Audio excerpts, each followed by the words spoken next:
La enfermera pasó de largo sin detenerse. Ese fue el momento. No el diagnóstico, no el ingreso, no los 3 días que vinieron después.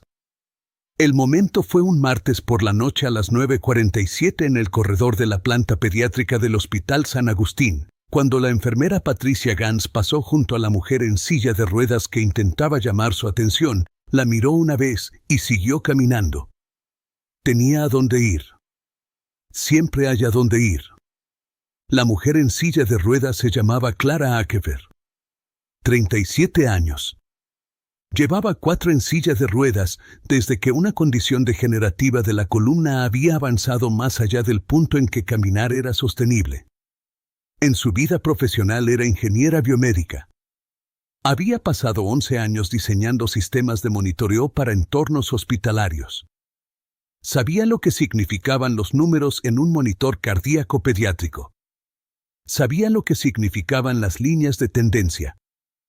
Sabía lo que significaba la configuración específica de lecturas en el monitor de su hijo durante los últimos 22 minutos. Su hijo se llamaba Daniel. Tenía 6 años.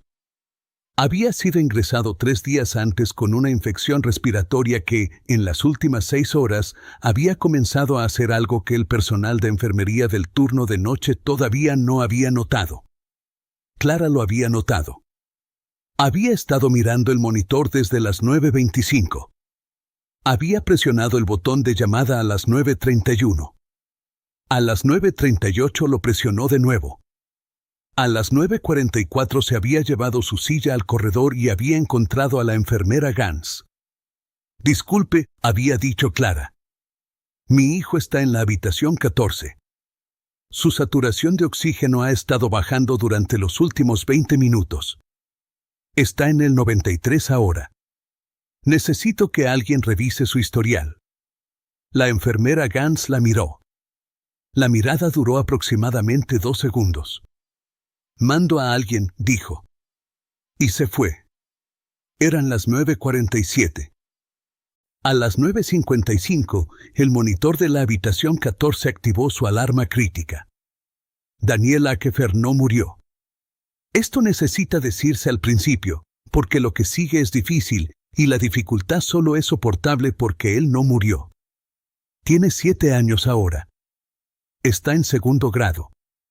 Tiene la risa de su padre y la persistencia de su madre y una pequeña cicatriz en el interior del codo izquierdo donde le pusieron la vía intravenosa de emergencia un martes por la noche en septiembre. No recuerda esa noche. Tenía 6 años, y los eventos de los siguientes 40 minutos no son del tipo que forman recuerdos claros en los niños de 6 años. Sabe que algo pasó. Sabe que su mamá estaba ahí. Sabe que ella miraba el monitor. Todavía no sabe lo que ella hizo mientras la enfermera se alejaba. Clara Akefer había presionado el botón de llamada 3 veces antes de rodar hasta el corredor. Después del corredor, después de que la enfermera Gans dijera «mando a alguien» y se fuera, Clara volvió a la habitación de Daniel. Miró el monitor. Miró a su hijo, dormido, su respiración ligeramente más trabajosa que una hora antes. Volvió a mirar el monitor. 93% de saturación de oxígeno. En descenso. Había trabajado con sistemas de monitoreo pediátrico durante 4 años de su carrera. Sabía que el 93% no era inmediatamente catastrófico. También sabía que en un niño de 6 años con una infección respiratoria, una tendencia a la baja que había sido constante durante 22 minutos, combinada con el patrón específico de las otras lecturas en ese monitor, no era algo que se observa y se espera. Presionó el botón de llamada por 4ª vez. Esperó 90 segundos. Nadie vino. Lo presionó una 5ª vez y mantuvo el botón presionado durante 4 segundos. Nadie vino. A las 9:51 rodó de nuevo hasta el corredor. No encontró a la enfermera Gans. Encontró a otra enfermera, más joven, moviéndose rápidamente con un carrito de medicamentos. Bloqueó el corredor con su silla de ruedas. No de manera agresiva. Físicamente.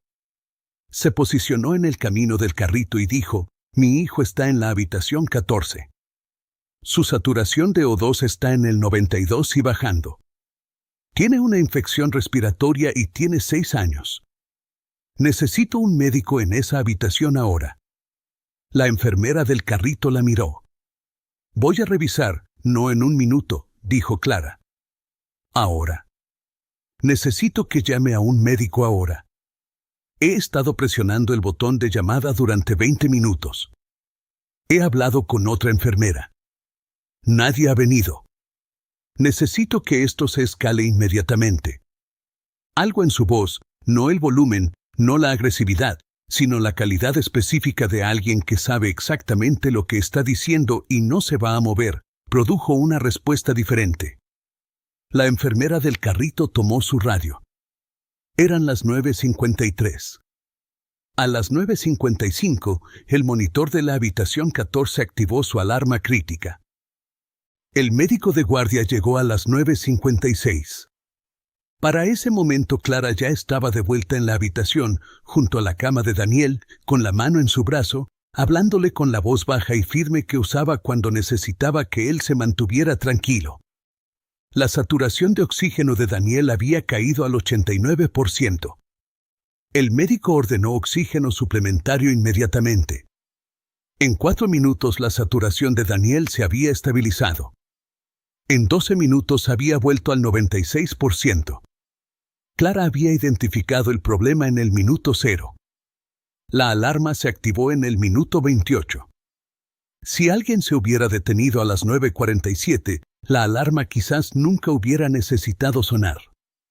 Guarda eso en mente, porque lo que encontró Clara cuando pidió ver el registro de monitoreo de Daniel a la mañana siguiente es la razón por la que esta historia no terminó en esa habitación de hospital. El registro de monitoreo lo mostraba todo. Clara lo había pedido a las 8:47 de la mañana siguiente. Sandra lo sacó sin dudar. El registro mostraba la tendencia a la baja. Mostraba las 5 activaciones del botón de llamada. Mostraba la alarma crítica a las 9:55. Lo que no mostraba era ninguna respuesta de enfermería entre las 9:31 y las 9:56. 25 minutos. Clara miró el registro durante mucho tiempo. Necesita entender, dijo, cuál es el protocolo cuando un familiar reporta una preocupación sobre los signos vitales de un paciente. Sandra dijo con cuidado, la preocupación se evalúa dentro de un plazo especificado. ¿Qué plazo? Dentro de 10 minutos para preocupaciones urgentes.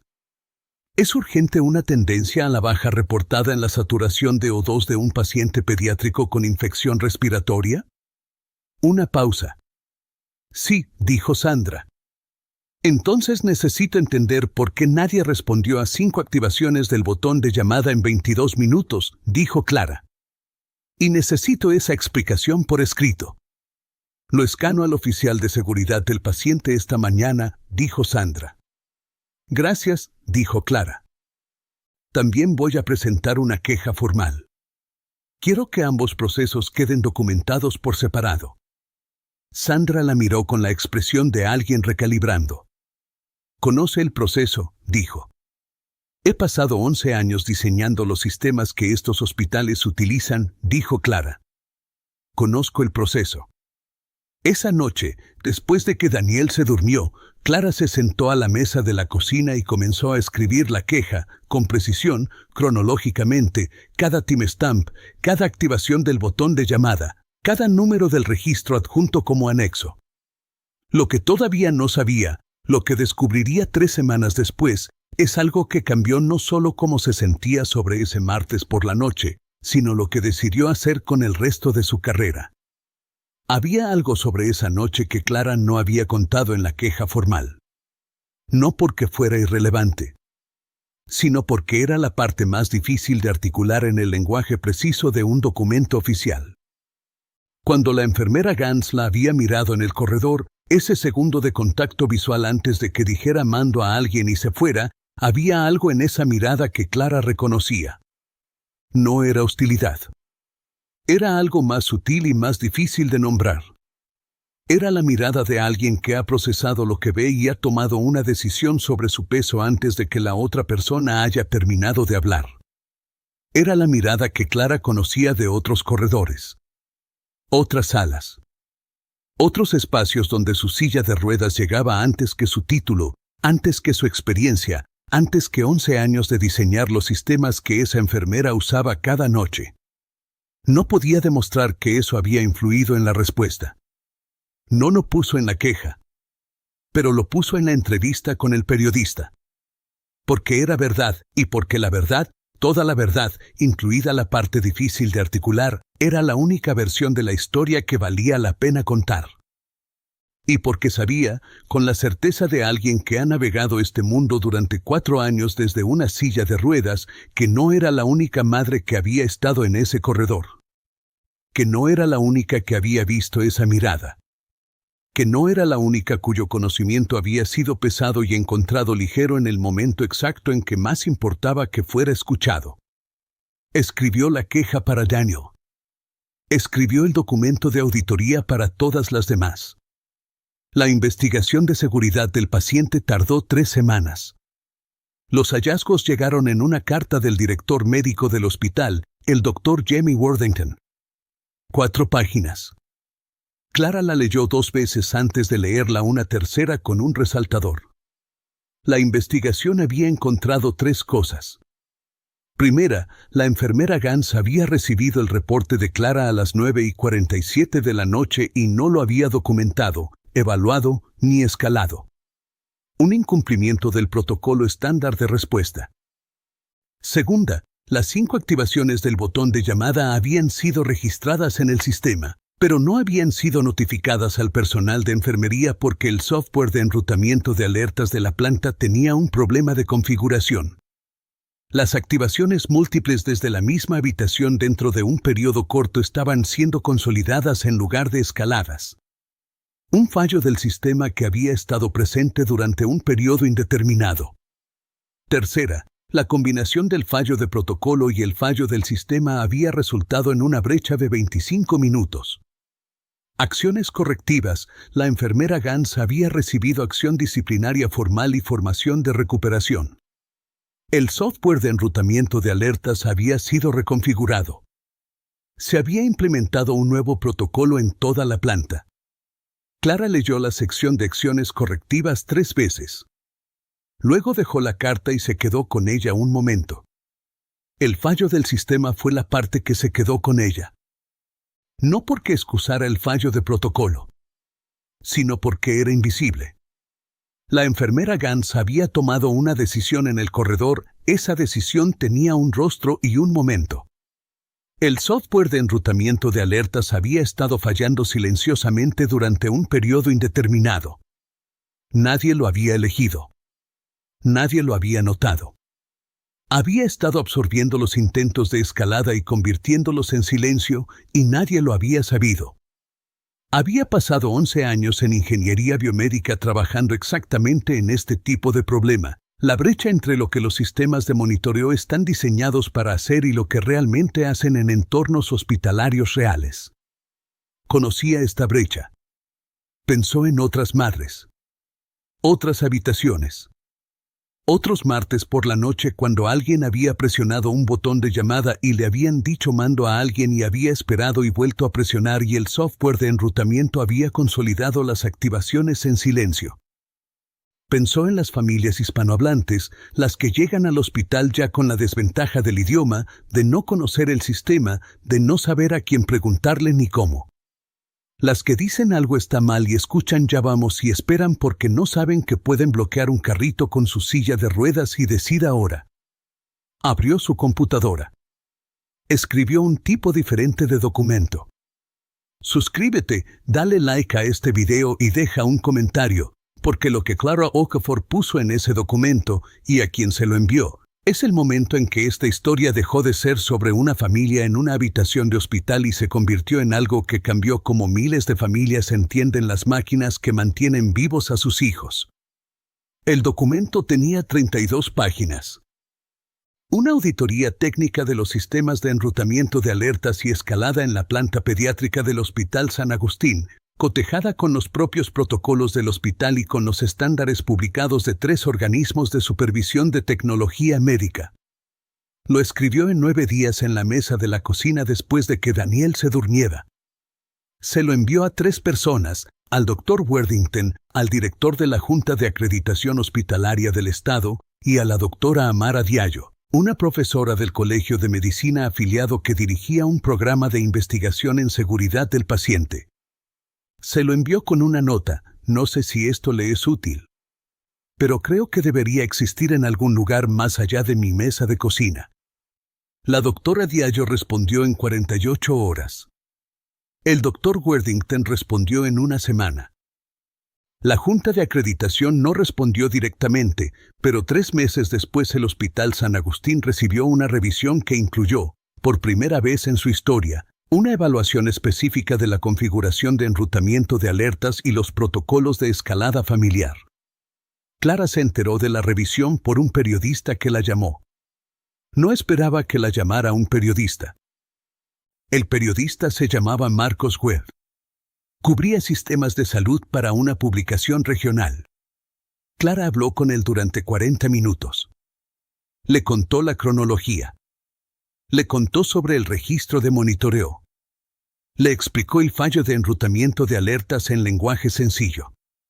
Le dijo que no intentaba dañar la reputación del Hospital San Agustín, intentaba crear un registro de que el problema existía y de que había un enfoque conocido para encontrarlo. También le dijo, porque él preguntó, que era usuaria de silla de ruedas que había sido ignorada en un corredor por una enfermera que la miró una vez y siguió caminando. Que no podía saber con certeza si eso había influido en la respuesta. Pero que sabía cómo había sido ese corredor. Y que ambas cosas eran parte del registro. Webb publicó 2 semanas después. 43,000 lectores en la primera semana. Clara leyó el artículo en la mesa de la cocina, con Daniel desayunando frente a ella. ¿Qué estás leyendo?, preguntó él. Algo sobre el hospital. ¿El hospital donde estuve enfermo? Sí. ¿Es bueno o malo? Ella lo pensó. Es verdad, dijo. Eso es lo que es. Daniel volvió a su cereal.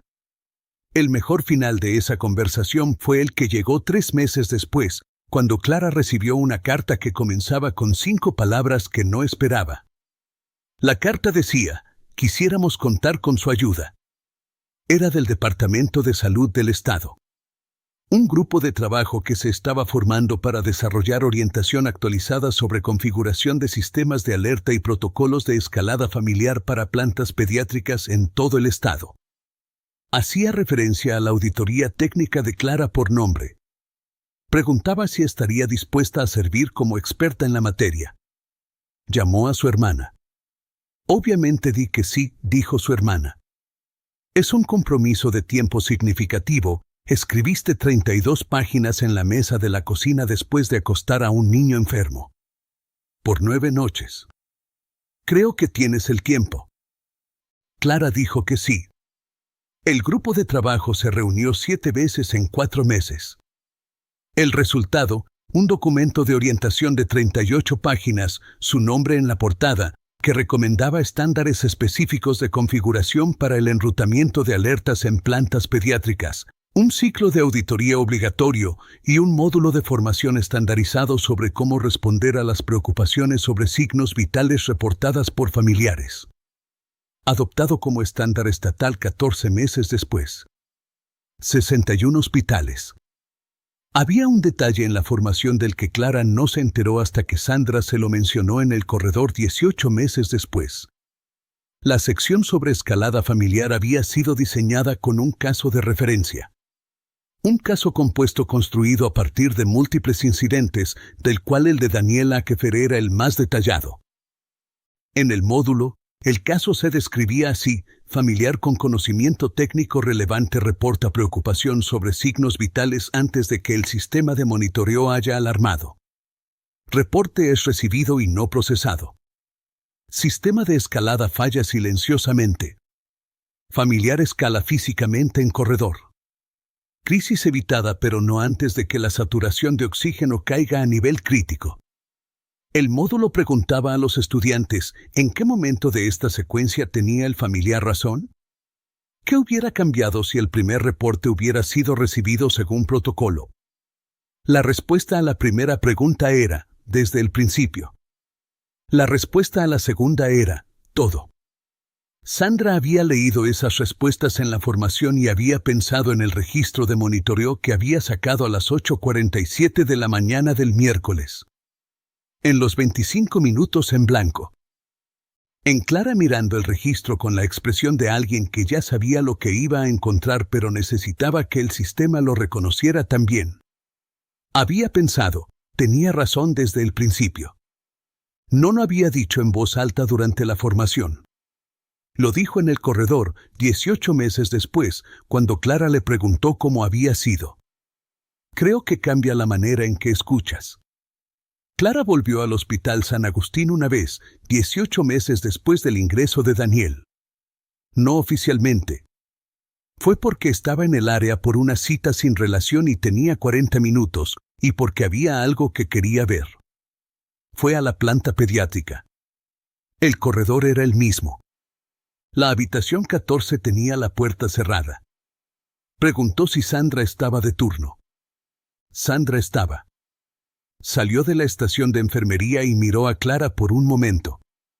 La mamá de Daniel, dijo. Sí, dijo Clara. ¿Cómo está él? Tiene 7 años. Segundo grado. Está muy bien. Sandra dijo, vi el artículo. Y el documento de orientación. Hicimos la formación el mes pasado. ¿Cómo fue?, preguntó Clara. Sandra lo pensó. Útil, dijo. Había una sección sobre escalada familiar, sobre cómo se ve cuando un familiar está reportando algo que el sistema de monitoreo todavía no ha alarmado. ¿Cómo evaluarlo? ¿Qué preguntas hacer? Hizo una pausa. Creo que cambia la manera en que escuchas. Para eso fue diseñada, dijo Clara. Se quedaron en el corredor un momento. Lo siento, dijo Sandra. Por lo que ocurrió esa noche. Gracias por sacar el registro a la mañana siguiente sin dudar, dijo Clara. Ese es el trabajo, dijo Sandra. Clara fue al ascensor. La puerta se abrió. Fue a casa con su hijo. El estándar de configuración de enrutamiento de alertas lleva 2 años en vigor. Citado en 4 revisiones posteriores de seguridad del paciente en otros estados. Referenciado en 2 currículos de educación de enfermería. Adoptado voluntariamente por 7 sistemas hospitalarios fuera del estado. Nadie puede decir con certeza cuántos martes por la noche ha cambiado. Esos momentos no generan un registro de monitoreo. No producen una queja ni una investigación ni un artículo leído por 43,000 personas. Simplemente ocurren. Un padre presiona un botón. Alguien viene. Los números se estabilizan. El niño duerme. Esa es la historia completa. Eso es lo que se ve cuando el sistema funciona. Daniel tiene 7 años. En el aniversario de su ingreso, un día que Clara no marca formalmente, pero del que es consciente, generalmente se encuentra en la mesa de la cocina por la noche después de que él se duerme. Solo sentada con una taza de té en el silencio. El sistema de monitoreo en su planta está configurado correctamente. Lo sabe porque lo verificó. La profesora, la doctora Amara Diallo, incorporó el caso del Hospital San Agustín a su currículo de posgrado ese mismo semestre. Sus estudiantes leyeron el registro de monitoreo, la auditoría técnica, trabajaron la cronología identificando cada punto de decisión donde era posible un resultado diferente. Un estudiante, una enfermera practicante haciendo un posgrado en seguridad del paciente, fue a sus horas de oficina y dijo, he visto esto antes. No el mismo sistema, pero la misma brecha. La doctora Diallo le dijo que lo documentara.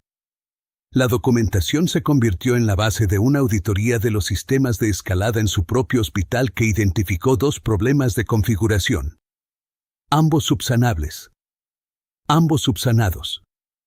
Ninguno salió en las noticias. Ningún padre presionó un botón 5 veces. Ningún carrito de medicamentos fue bloqueado. El sistema funcionó. Tranquila, invisiblemente, correctamente. Ese es el punto. Eso es hacia lo que trabajaba Clara Akefer cuando se sentó en la mesa de la cocina durante 9 noches escribiendo 32 páginas que nadie le había pedido. No fama. No justicia. Son habitaciones donde el botón significa algo. Donde alguien viene.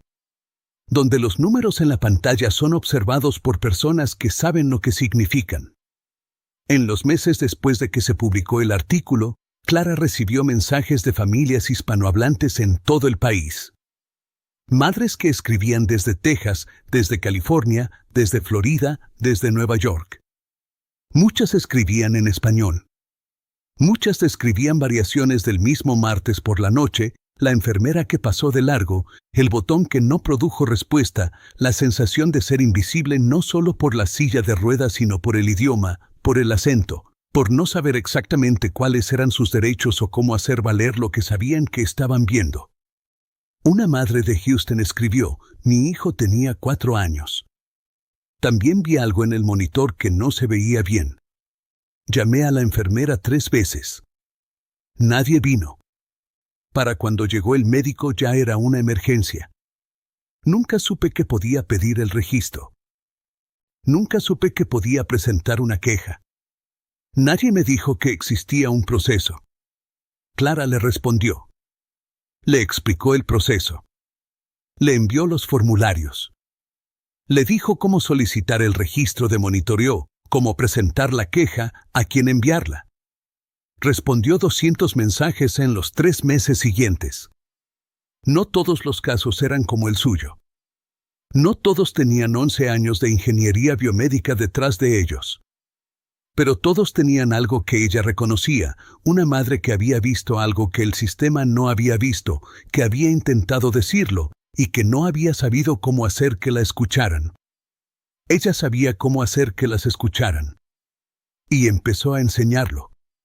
Daniel cumplió 8 años el mes de abril siguiente. Le preguntó a Clara si podía tener una fiesta temática de ciencia, no de dinosaurios, no de superhéroes, sino de ciencia, con experimentos y una bata de laboratorio que había visto en internet y que quería usar todo el día. Clara dijo que sí. Organizaron la fiesta en el patio trasero. 12 niños de 2º grado haciendo volcanes de bicarbonato, soplando burbujas de jabón de tamaños imposibles, mirando cómo el colorante alimentario se movía en agua fría versus agua caliente. Clara lo supervisó todo desde su silla, respondiendo preguntas con la paciencia específica de una ingeniera que recuerda que todas las preguntas de ciencia son legítimas. Al final de la fiesta, cuando los otros niños se habían ido y Daniel estaba comiendo los últimos pedazos del pastel en la cocina, le preguntó: «Mamá, ¿tú diseñas máquinas de hospitales?» «Diseñé algunas», dijo Clara. «Ahora ayudo a las personas a entender cómo funcionan». Daniel lo procesó. ¿Para que no se rompan? Para que cuando se rompan, alguien lo sepa a tiempo, dijo Clara. Daniel asintió con la seriedad de un niño de 8 años que está decidiendo si eso tiene sentido. Eso es importante, dijo. Sí, dijo Clara. Lo es. Ese fue el final de esa conversación. Fue también, en cierta manera, el resumen más preciso de los 2 años anteriores que Clara había escuchado. ¿Cuál es tu opinión sobre esta historia? Si hubieras estado en ese corredor, ¿habrías bloqueado el carrito de medicamentos? ¿O habrías vuelto a la habitación y presionado el botón de nuevo? ¿Y qué crees que cambió en la sesión de formación de esa enfermera cuando escuchó la sección sobre escalada familiar? Deja tu respuesta en los comentarios. Queremos saberlo. Y cuéntanos, ¿desde dónde del mundo nos estás viendo? Esta historia no trata de una enfermera que falló. Trata de un sistema que falló, en silencio, en la configuración de un software que nadie había verificado. Y de la madre que nombró lo que había fallado, y usó ese conocimiento no para castigar sino para arreglar. Clara Akefer presionó un botón de llamada 5 veces. Nadie vino. Así que rodó hasta el corredor, bloqueó un carrito con su silla de ruedas y dijo ahora. Y cuando la crisis terminó y su hijo estaba en casa comiendo galletas, se sentó en la mesa de la cocina y escribió 32 páginas que nadie le había pedido, porque sabía cómo hacerlo, y porque saber cómo hacerlo conlleva una obligación. Así es como se ve la experiencia cuando le pertenece a alguien que también ama. Suscríbete a Héroes Humildes, porque la próxima semana te traemos la historia de una mujer a quien le dijeron durante 10 años que su dolor no era real. Guardó un solo registro. Un único registro. Y el día en que se lo mostró a la persona correcta, 10 años de ser ignorada se derrumbaron en 4 minutos. Suscríbete para no perdértelo. Dale like a este video si crees que las madres saben cosas sobre sus hijos que ningún monitor puede capturar. Compártelo con alguien a quien alguna vez le hayan dicho llamando a alguien. Hay una madre en algún lugar ahora mismo en una habitación de hospital, mirando números en una pantalla, presionando un botón, esperando. Merece que alguien se detenga. Tu historia aún no ha terminado.